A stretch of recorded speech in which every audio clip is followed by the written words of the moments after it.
Pero no es menos desafiante la tarea que Ampère se impuso a sí mismo en los primeros años del siglo pasado.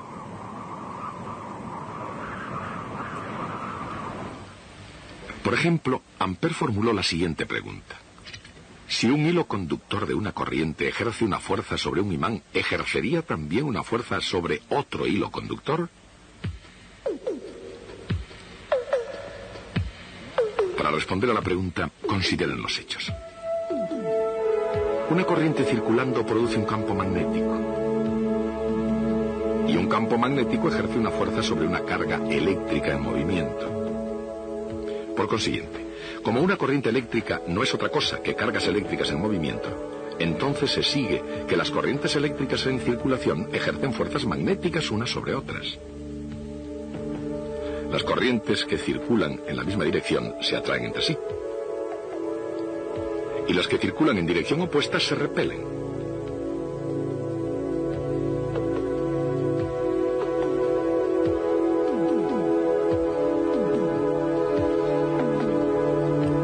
En realidad, la unidad de la corriente eléctrica se define en términos de la fuerza entre dos conductores.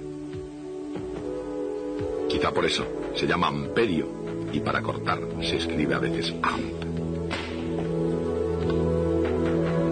Pero Monsieur Ampère hizo incluso algo más práctico y desde luego mucho más profundo que prestar su nombre a una unidad de corriente eléctrica. Ampère creó la electrodinámica, la teoría de que el magnetismo es electricidad en movimiento.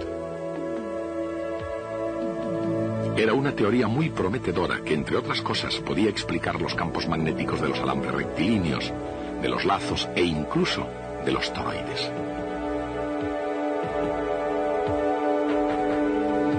Pero ¿qué pasa con el campo de una barra imantada? También en esto, Ampère pensó con razón que debía haber corrientes dentro del propio imán.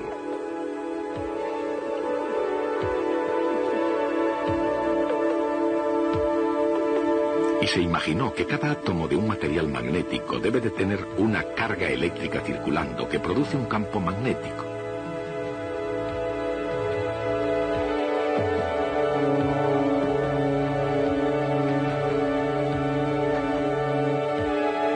Y de hecho, la Tierra en rotación tiene cargas eléctricas circulando en su mismo centro que crean el campo magnético que atrae la aguja de la brújula.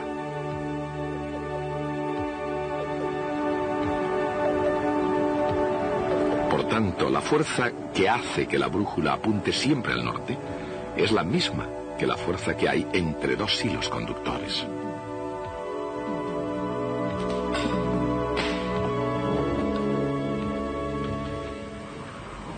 Sacar partido a esa fuerza requiere frecuentemente paciencia y precisión.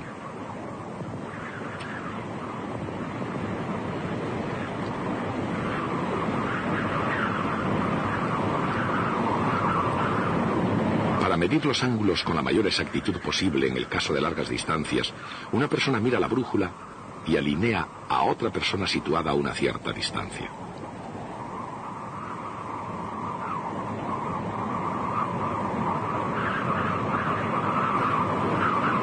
Aproximadamente 52 grados magnéticos. Dibújelos aquí con el transportador.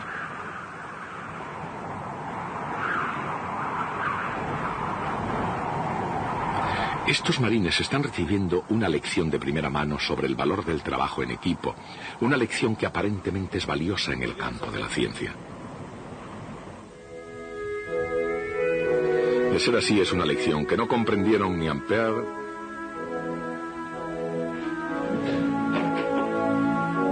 ni James Clerk Maxwell ni Michael Faraday. Aunque en su tiempo los científicos tendían a marchar al compás de sus propios tambores, Ampère y el inglés Faraday trabajaron en paralelo. Por ejemplo, en ruta hacia sus mayores éxitos en el campo de la electricidad, ambos se habían interesado por la química y estaban enormemente influidos por la obra de Sir Humphry Davy.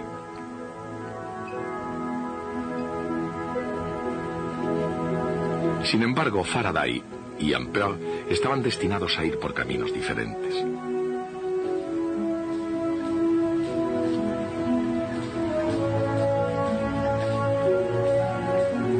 Así como Faraday era intuitivamente brillante, Ampère era sencillamente genial cuando se trataba de números y símbolos.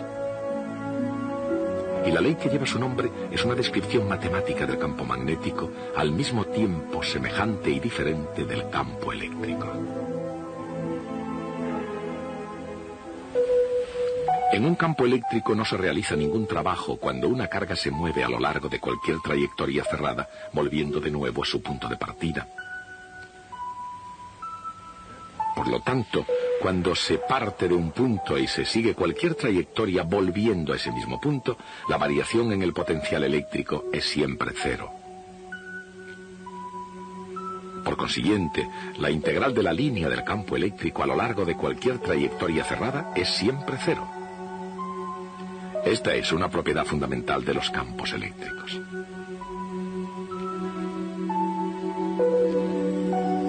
Los campos magnéticos son diferentes. La corriente en un alambre rectilíneo crea circunferencias de campo magnético constante.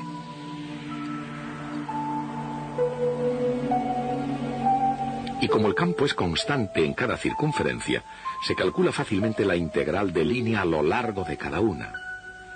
Es igual a una constante multiplicada por la intensidad de corriente en el alambre.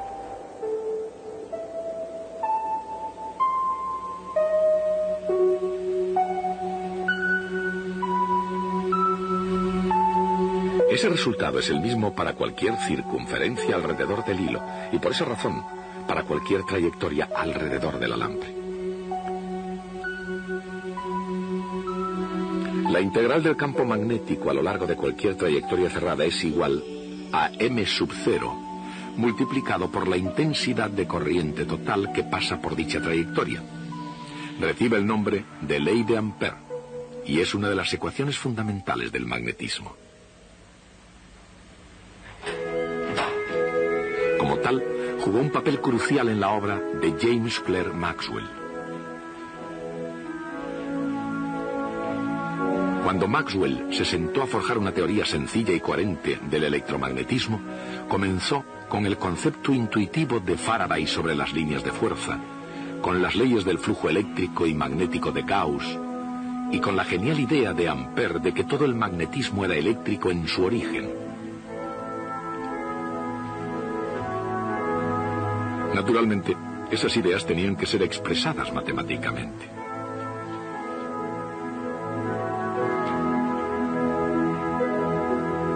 La integral de línea del campo magnético a lo largo de cualquier trayectoria cerrada es igual a mu sub 0 multiplicado por la intensidad de la corriente eléctrica que pasa por dicha trayectoria.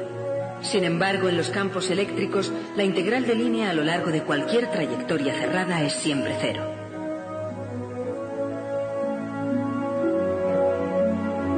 El flujo eléctrico a través de cualquier superficie cerrada es igual a la carga neta en el interior dividida por epsilon sub 0.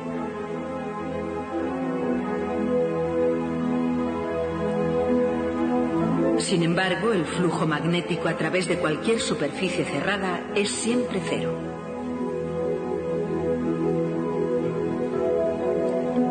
Esas son las ecuaciones fundamentales de los campos eléctricos y magnéticos constantes. Solo tienen que preocuparse de estar seguros de que tienen cogido el azimut cuando estén midiendo y de estar seguros que tienen alineada su propia línea y la flecha indicadora. Eso es todo. Con todo esto en mente les estoy diciendo, como les dije antes, que allí no habrá reflectores.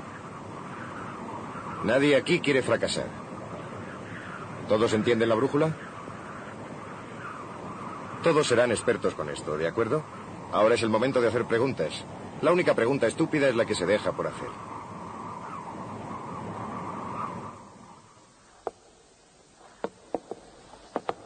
Una vez que Ampère se dio cuenta de que una corriente a lo largo de una espira daría un campo magnético de la misma forma que el campo creado por una barra imantada, que es un imán permanente, decidió que quizá todos los campos magnéticos eran debidos a corrientes eléctricas. Es decir, que en cualquier imán permanente había corrientes que circulaban permanentemente en su interior, generando el campo. Pues bien, esa idea suya fue inmediatamente echada por tierra por un colega suyo llamado Fresnel. Fresnel hizo la observación de que los materiales que se pueden convertir en imanes, como el hierro y el acero, son bastante malos conductores de la electricidad. Y que cuando una corriente eléctrica pasa por un mal conductor, produce calor. Y dijo que si la idea de Ampère fuera correcta, todos los imanes terminarían calentándose. Y como no es así, tenía que estar equivocado. Pero, sin embargo, proporcionó a Ampère una salida a ese dilema. Dijo, veamos, no sabemos nada en absoluto qué sucede en el interior de los átomos. Tal vez las corrientes que causan magnetismo se producen en el interior de los átomos de que se compone el material. Bien, Ampère aceptó esa idea y elaboró una explicación bastante inteligente. Él tenía que comprender que en aquella época se creía en la existencia de algo llamado éter luminoso. Más adelante oiremos hablar mucho de él. Se suponía en cualquier caso que era el medio que transportaba la luz a través del espacio. Y Ampère conjeturó que posiblemente el éter contenía enormes cantidades de carga eléctrica, tanto positiva como negativa, pero generalmente en perfecto equilibrio, de forma que fuera totalmente neutro, excepto tal vez en el interior de los átomos. La idea que tenía era esta. Aquí hay un átomo, como este. Y aquí hay algo de carga eléctrica atravesando el éter, carga positiva junto con carga negativa.